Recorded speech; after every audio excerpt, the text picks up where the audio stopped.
ഭാരതവും യുഎഇയും തമ്മിലുള്ള വിദ്യാഭ്യാസ സാമ്പത്തിക ബന്ധങ്ങൾ കൂടുതൽ ശക്തമാക്കുന്നു.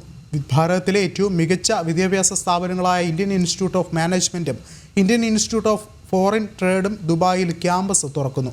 ദുബായ് കിരീടാവകാശി ഷെയ്ഖ് ഹംദാനും ഇന്ത്യൻ വാണിജ്യമന്ത്രി പീയൂഷ് ഗോയലും തമ്മിൽ നടത്തിയ കൂടിക്കാഴ്ചയിലാണ് ഇത് സംബന്ധിച്ച നിർണായകമായ തീരുമാനമുണ്ടായത്.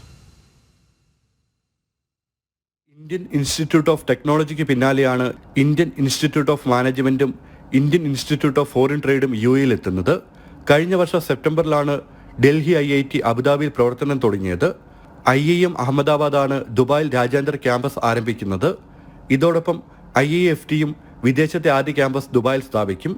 ദുബായ് കിരീടാവകാശി Sheikh Hamdan bin Mohammed bin Rashid Al മക്തൂമിന്റെ ഭാരത സന്ദർശനത്തിനിടെ കേന്ദ്ര വാണിജ്യമന്ത്രി പീയൂഷ് ഗോയലുമായി നടത്തിയ കൂടിക്കാഴ്ചയിലാണ് ധാരണയിലെത്തിയത്.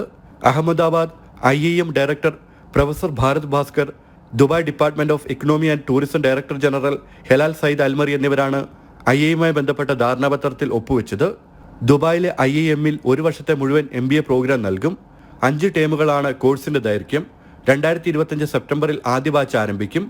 IIMഉം IIFTയും ദുബായിൽ ക്യാമ്പസ് തുറക്കുന്നതോടെ UAEയിലെ വിദ്യാർത്ഥികൾക്ക് ഉയർന്ന നിലവാരമുള്ള വിദ്യാഭ്യാസം ലഭിക്കാൻ വഴി തുറക്കും.